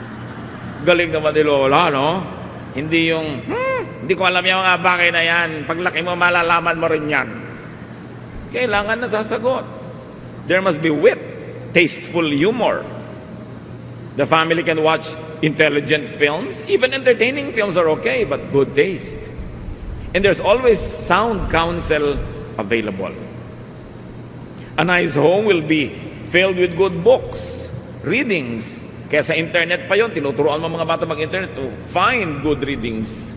Hindi mga walang kakwenta-kwentang pinapanood, mga games na nakaka-brain damage, sa kakasira ng mata at umuubos ng oras. Pinipili an atmosphere of openness. At meron pa tayong isang dapat ituro sa mga bata. Hindi lang laging po, opo.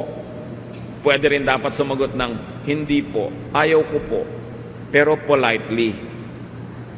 Dapat turuan din natin ang bata na pwede siyang tumanggi kung talagang ayaw niya, basta siya ay magalang at ipaliwanag niya kung bakit. At matapos magpaliwanagan at superior ang panaliwanag mo, dapat pa rin siyang sumunod. Kasi meron tayong isang kapintasan, ang lahi natin. Sobra tayong nag-uutos sa batang maging masunurin. Di ba, pag naituro mo sa bata, hindi na nawawala hanggang lumaki. Kaya pag lumalaki, api-apihan kung saan-saan, api-apihan ng mga amo, binubugbog, kinakawawa, opo pa rin ang opo. Kasi hindi natutunang tumanggi. Basta magalang, may katwiran, okay lang dapat tumanggi ang bata. We should train them also to assert themselves up to a point so that we don't become a nation of slaves, a nation of people being abused by others. Kasi yung ating kabaitan at kababaang loob kay lola, kay nanay, ginagamit natin kahit kanino na lang na umaapi sa atin. So there must be intelligence and reason. Mainam mga kapatid, isa ulo, isa gawa ang mga paalala ni Solomon. Listen to this special edition. Avoid needless pain. Maximize your chances at happiness and wholeness, even that of your family. Ama namin, patuloy niyo po kaming turuan kung paano pa namin ilalapat sa buhay ang mga karunungang ito. Paano kami iiwas na mahulog sa tukso, sa bisyo. Paano kami bubuo ng tahanang matalino, matiwasay, maunlad. At ganon din, pamayanan, bayan, ng mga mulat ang isip.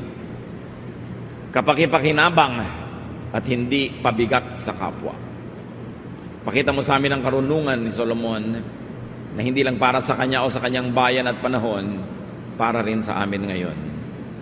Forgive us in areas of our lives where we are foolish. Allow us, encourage and empower us to be wise, to be wiser, to be wisest. Sa ilang saglit na katahimikan, pagbulay-bulayan natin ito mga kapatid, at hanapan ng paglalapatan sa ating mga buhay.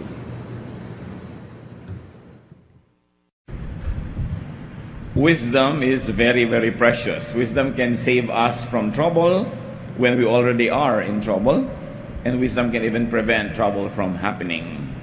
Bilang bahagi po ng tatlong mini-series on special edition of wisdom, atin po ngayong tutunghayan yung pangatlong bahagi nito, Solomonic Wisdom Special Edition, third part of 3 parts. Salamat Panginoon dahil masarap sumubaybay sa serye na yung mga salita. Masarap ding subaybayan yung development ng mga ideya na ibinigay mo kay Solomon. At ngayon, pinakikinabangan namin sa aming buhay. Nawa payapain niyo po kami, tahimikin yung loob namin Panginoon, ano man ang pwedeng maging sagabal para mapagpala niyo kami, mga nangyaring inaalala namin, mga di pa mangyayaring inaalala na rin namin, iwaksi mo sa aming isipan. Patawarin niyo po kami sa aming mga kasalanan. Linisin niyo po kami, Lord. Nang makatanggap kami ng mga sariwang salita na nagpapalakas sa amin at nagtataas ang iyong pangalan sa aming kalagitnaan. Forgive us, cleanse us, empower us to understand your word. Let wisdom rule our lives so we may please you, O God, and so that we may also have a life that is peaceful, prosperous, and happy. We commit to you everyone who's not here yet. Kayo po ang siya magpala. At sino man na ninais na makarating ditong hindi ngayon makarating, may comfort come from you, and may that person also be blessed by you directly from your spirit and from your heart. Father, we commit everything to you, asking you to bless us and lead us. May your voice be heard and not that of your servant. Kayo ang madinig namin lahat at mangusap po kayong may kapangyarihan. Dalangin namin ang lahat ng ito sa ngalan ng iyong anak na aming tagapagligtas, si Jesus, na siyang umiibig sa amin. Amen. Proverbs 22, yan po ang ating pasimula sa 3 chapters ng Proverbs kung saan nakakalat yung special edition ng mga karunungan na gusto ni Solomon na bigyan natin ng special na pansin. Proverbs 22:17 to 21 introduces the body of wisdom. Here are some sayings of people with wisdom. So listen carefully as I teach. And here Solomon speaks. You will be glad that you know these sayings and can recite them. I am teaching them today so that you may trust the Lord.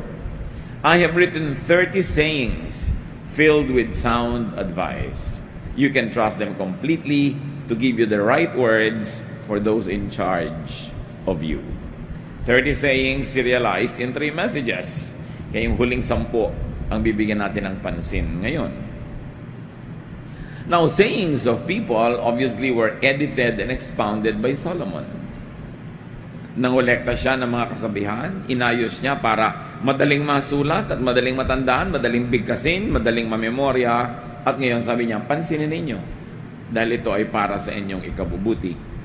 Why Solomon listened to others and collected and edited Proverbs? Immediately, there is a lesson that we should learn from others.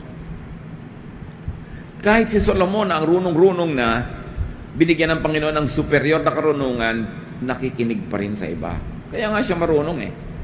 At isa yan na senyal na marunong kang makinig sa kapwa.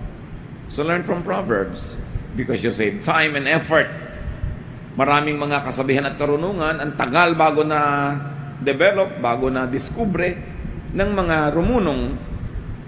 Pero kung makikinig tayo sa kanila, nakatipid tayo ng oras, maging ng mga posibleng sakit sa buhay, hirap, dahil natuto na tayo without experiencing it the hard way. Ang taong marunong at magiging mas marunong pa ay mahilig makinig sa kapwa. Pero siyempre, pinipili kung sinong papakinggan. And of course, you hear, contextualize, and apply other people's wisdom in your life. Why do we say hear? Because it takes a lot of effort to listen. To be quiet enough to hear the other person's voice and not yours. Then you contextualize. Iba ang buhay niya, iba ang buhay mo. Yung buhay ni Solomon, buhay ng mga taong unang nakarinig ng kanyang karunungan ay hindi kamukha ng buhay natin ngayon. So may gagawin kang adjustment. You adapt. You suit to your reality the wisdom that you hear. Kaya kung minsan, ang organized religion can be perceived as oppressive is because many people simply apply to their lives everything they see in the Bible without considering the differences in time, in location, in culture, in the context of the listeners of the Word of God then and the Word of God being heard by people now. Siyempre, may mga cultural changes, may mga legal changes, at ang lahat ng yan isinasaalang-alang mo in applying God's Word to your life. Hindi hubad na hubad, buong buo, i-apply mo. Kahit ang nagiging bunga, pagdurusa, kalupitan, o kaya nalalayo ka pa nga lalo sa Diyos dahil iba na yung pamaraan ng pamumuhay. At dito nagkakaiba-iba ng opinyon ng maraming mga nagbabasa ng Biblia. Paano nila i-apply? Paano mo i-apply sa buhay mo ngayon? You live in a metropolitan and a cosmopolitan area. Yung mga katuroan at kaugalian ng mga tao noon na nasa mga liblib na mga villages who lived 2, 3, 4,000 years ago. Siyempre, merong adjustment na kailangan gawin. Proverbs 23 verse 12.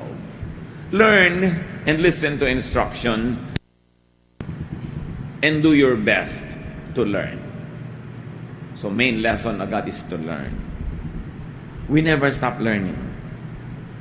You never get to a point in your life when you say, I know everything.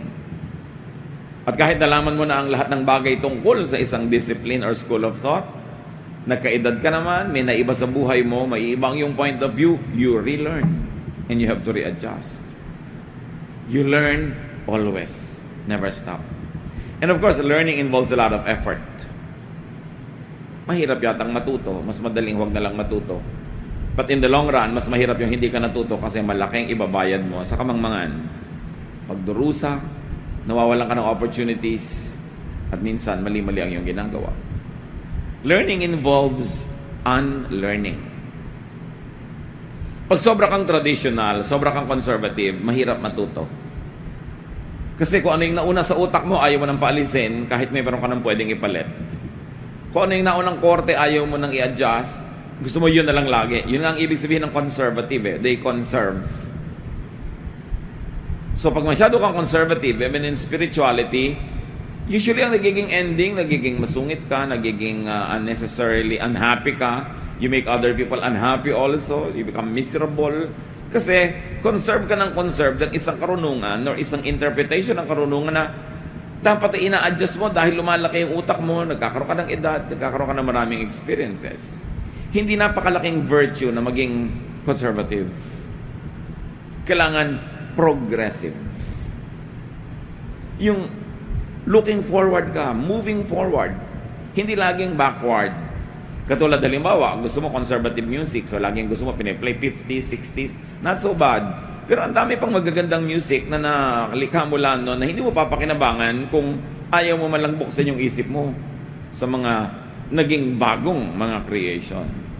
At hindi lang yon, wala na makapag-enjoy pagkasama ka kasi yun na lang laging gusto mong patugtugin at pakinggan at galit ka o ginadjudge mo yung iba naman ang music ang gusto. Malaking baggage yung maging masyadong conservative. There is an advantage in being conservative to the point na hindi ka kung saan na lang dali ng hangin. Meron kang anchor, hindi ka masyadong madaling maiba, hindi ka masyadong madaling mabola, madaya. Pero malaki rin ang disadvantage kung dapat ka nang mag-adapt ay hindi mo pa ginagawa because you are conservative. Effort and learning. Learning involves adjustment to new realities and to renewed realities. So go with and go after learners and seekers. Pag naghahanap tayo ng mga kabarkada, kaibigan, sasamahan, hanapin mo yung marunong matuto, mahilig mag-aral, yung asensong utak mo pagkasama mo sila.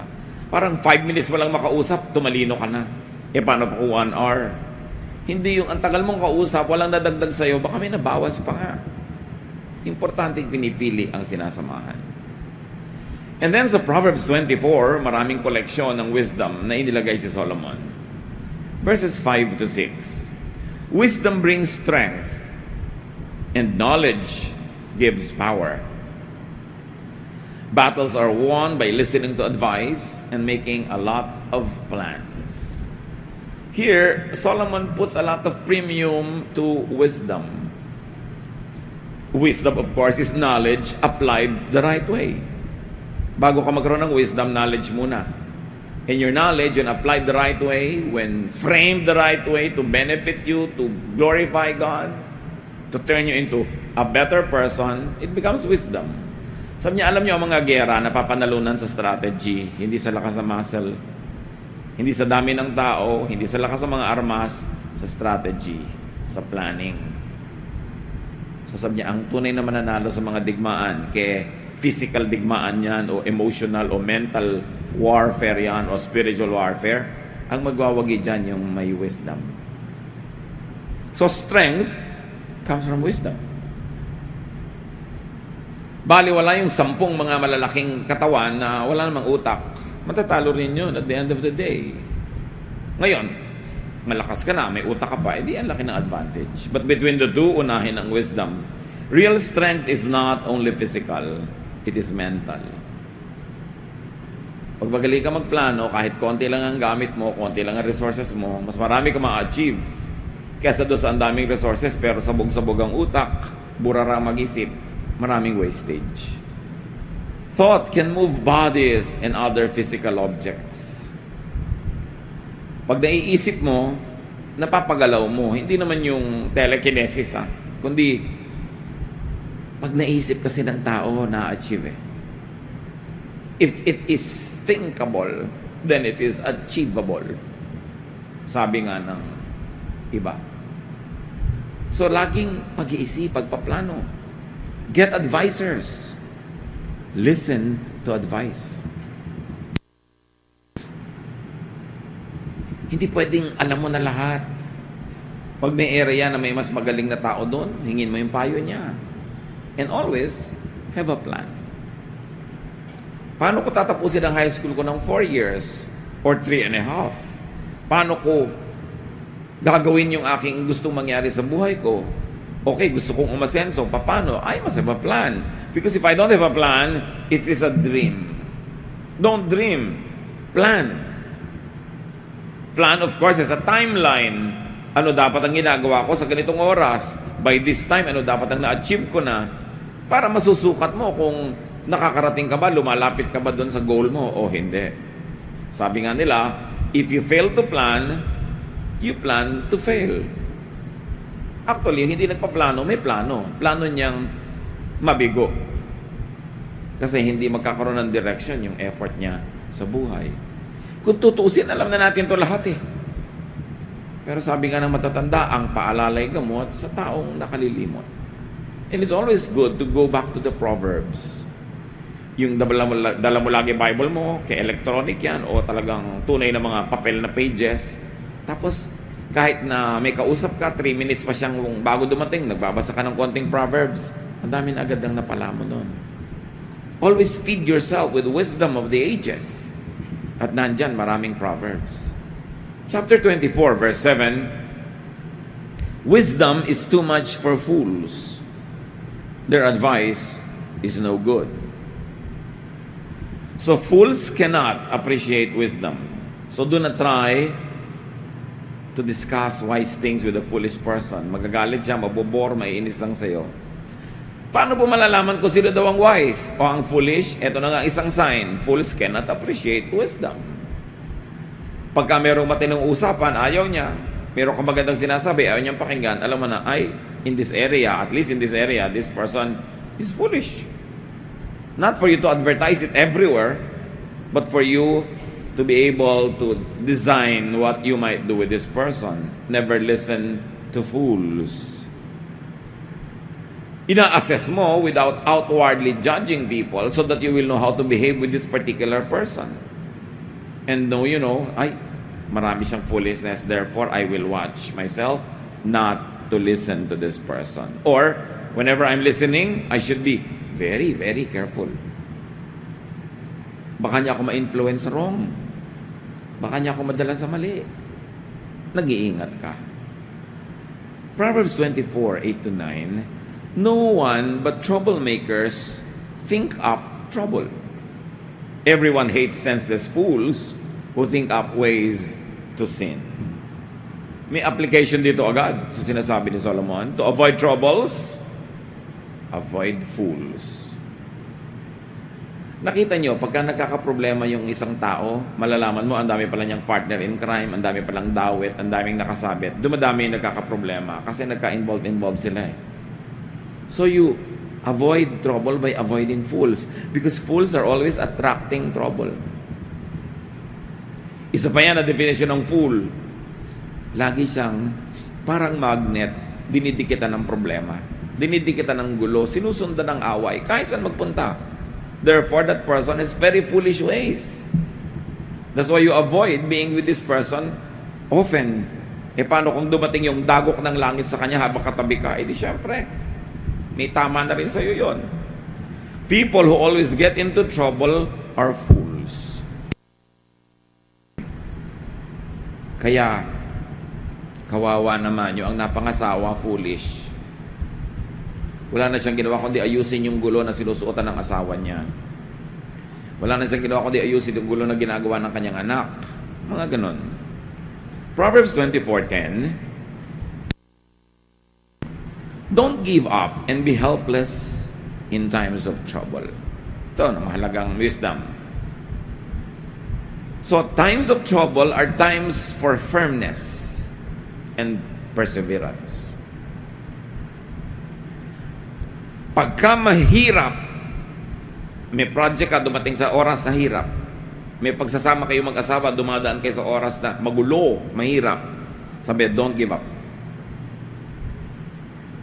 May ginagawa kang proyekto, dumating ka sa period, ang hirap na, don't give up. Nag-aaral ka, ang hirap na, don't give up.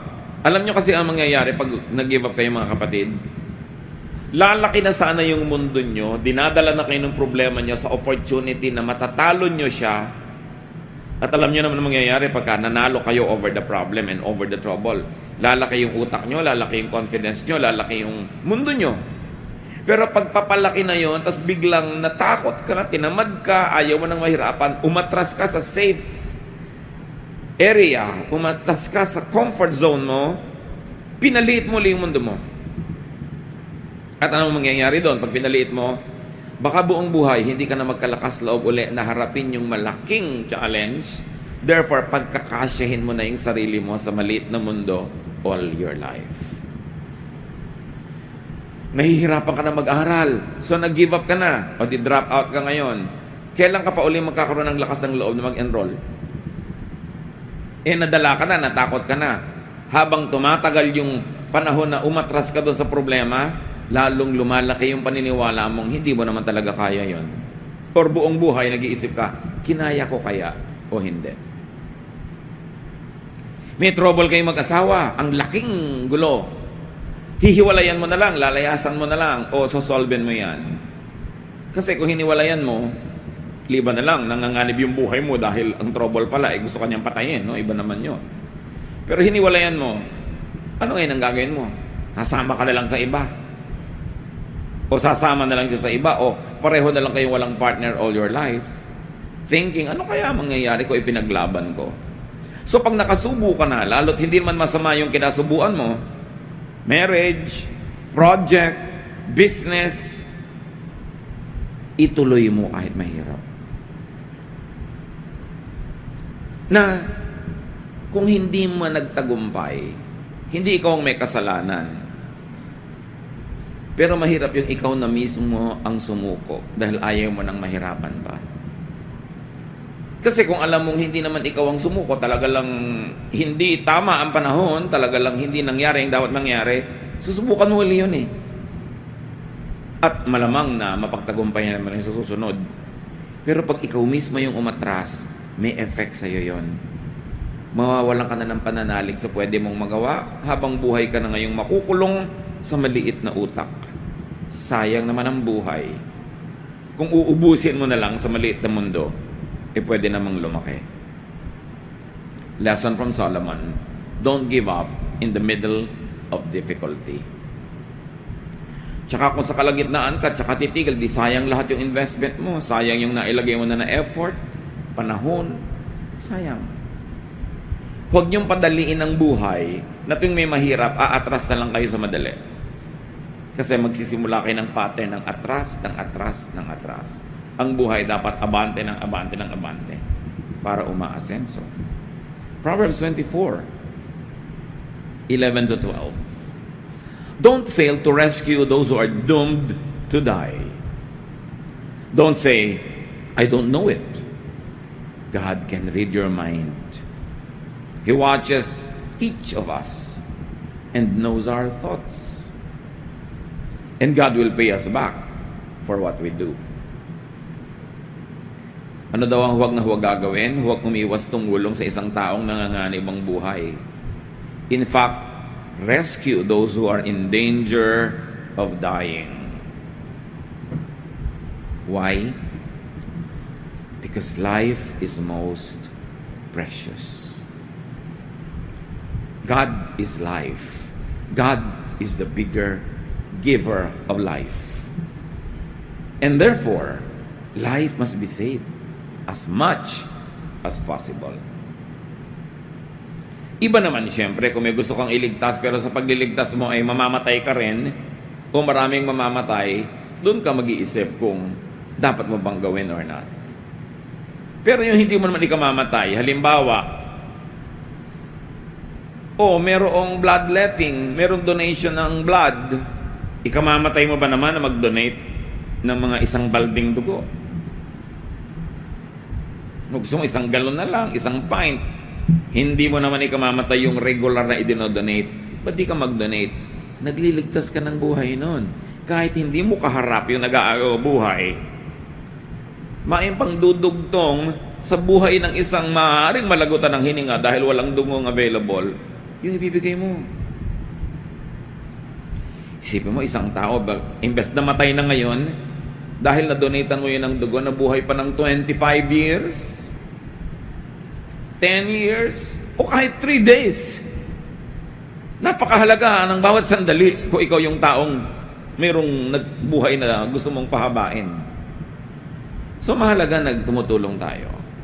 Yung nagpapadala ka ng mga donation mo sa mga nasasalanta. Hindi mo alam, simpleng kumot can save somebody sa kanyang ginaw na kung hindi siya nakumutan, nagkaroon pa siya ng pneumonia at kinamatay pa niya. You can never tell. Basta't ang sinasabi, huwag kayong magmamangmangan, alam ng Diyos ang iniisip nyo. At dahil siyang nagbigay ng buhay, pinagpapala niya ang sino mang nagdudugtong ng buhay, kanino man.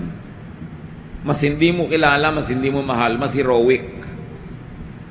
mas wala kang mapapakinabang sa paghaba ng buhay niya, mas nakaluluwalhati sa Diyos. Napakahalaga ng buhay. Marami tayong pwede magawa para pahabain ang buhay ng tao. Kumisan, simpleng-simpleng tinulungan mo na mag-enroll, hindi mo alam, pinahaba mo ang buhay dahil hindi ba meron nga hindi nakakapag-enroll, nagpapakamatay. So tinulungan mo lang pala sana makapag-enroll, humaba yung buhay ng tao. Alam niyo yung mga bunga ng ating mga tulong, hindi naman natin alam lahat ng nagiging bunga eh. Pero alam ng Diyos. At sa palagay niyo, yung Diyos na marunong mag-compute, marunong magsuma, hahayaan niya na hindi niya kayo gantimpalaan sa tamang ginagawa. Always be in the giving mode. Konting-konti lang dapat sa panahon ng tao na siya ay nasa receiving mode. Pag siya sobrang mahina, pag siya sobrang may sakit, pag talagang laki pa mga bagay sa paligid niya para hindi siya makakilos. Pero ting kaya natin, we can give. It's important. Proverbs 24:13-14. Honey is good for you, my children, and it tastes sweet. Wisdom is like honey for your life. If you find it, your future is bright. Nung araw naman kasi ang pinakamasarap ng kilala nilang kainin, honey. At masarap naman talaga yun hanggang ngayon. Pero ano man ang equivalent ng honey sa inyong buhay, sabi ni Solomon, parang wisdom yun.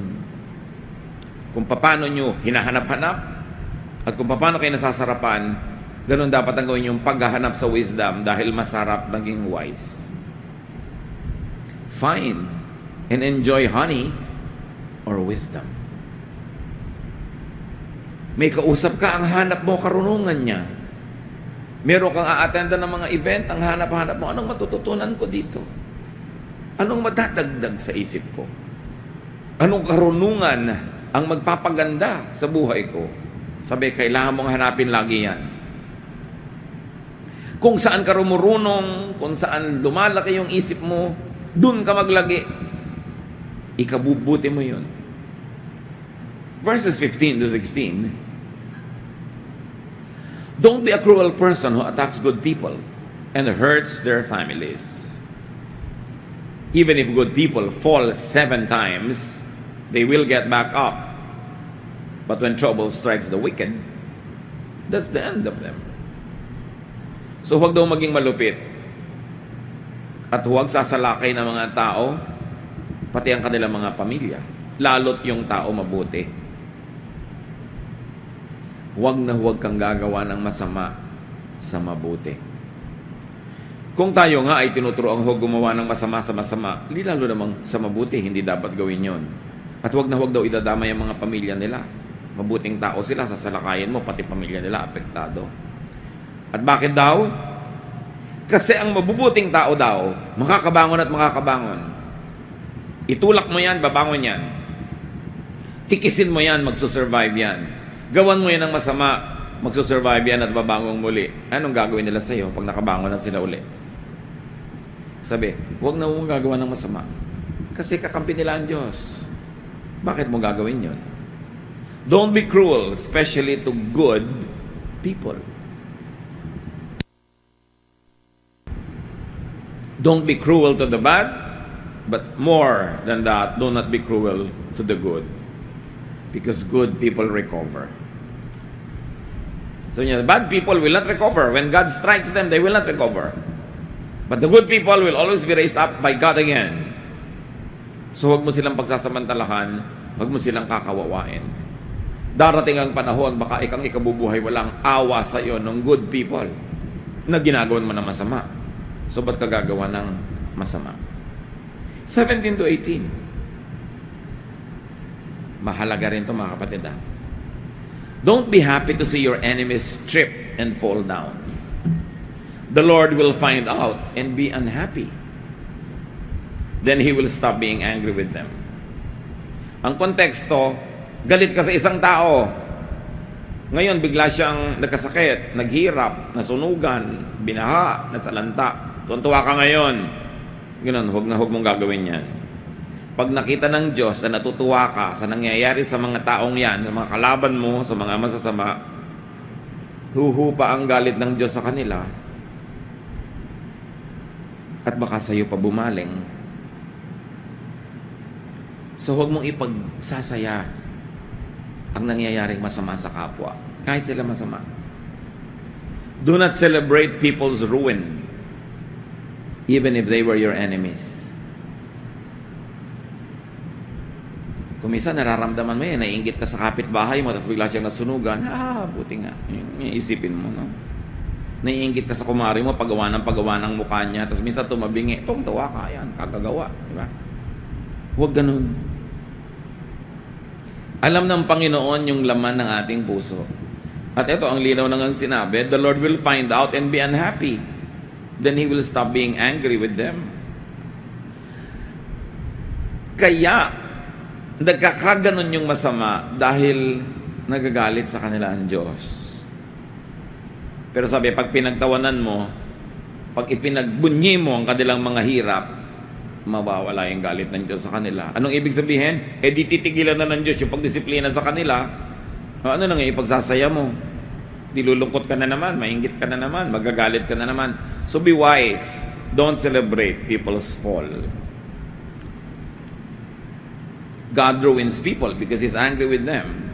And God's anger will be wiped away when God sees that you celebrate the suffering even of evil people. Proverbs 19 to 20. Don't let evil people worry you or make you jealous. They will soon be gone like the flame of a lamp that burns out. Nararanasan nyo na ba yung kuminsan, mga kapatid? Sana hindi. Yung naiinggit ka sa masama. May gumagawa ng mali, tapos parang umaasenso, sumisikat, yumayaman. And then nainggit ka, nagsiselos ka. Ang bunga nun, mamaya gusto mo na rin gawin yung ginagawa niyang mali. So, mapapasama ang iyong kalagayan. Alam ng Diyos ang nangyayari. Ang mga gumagawa ng mali, mabibisto yan. Be sure that your sin will find you out. That's what the verses of Scripture say. God is not mocked. Whatever a man sows, he shall reap. So do not problematize or envy bad people. Ang problemahin mo sarili mo, ang asikasuhin mo, magpakatino, magpakaayos. At huwag mo rin gawing business mo na ikaw magparusa sa iba. God knows what to do. Be good. Don't return evil for evil. God knows His business, and God is God of justice. And finally, sa collection, Proverbs 24:21 to 22, my children, you must respect the Lord and the King. And you must not make friends with anyone who rebels against either of them. Who knows what sudden disaster the Lord or a ruler might bring? Ayaw na ayaw ng Diyos ng rebelliousness kaya sa Kanya o sa Kanyang mga piniling mga namamahala.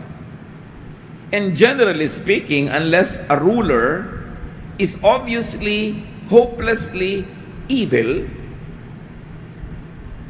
God likes that ruler to be in his position. Kasi kaya naman ng Diyos alisin yan kung ayaw na niya.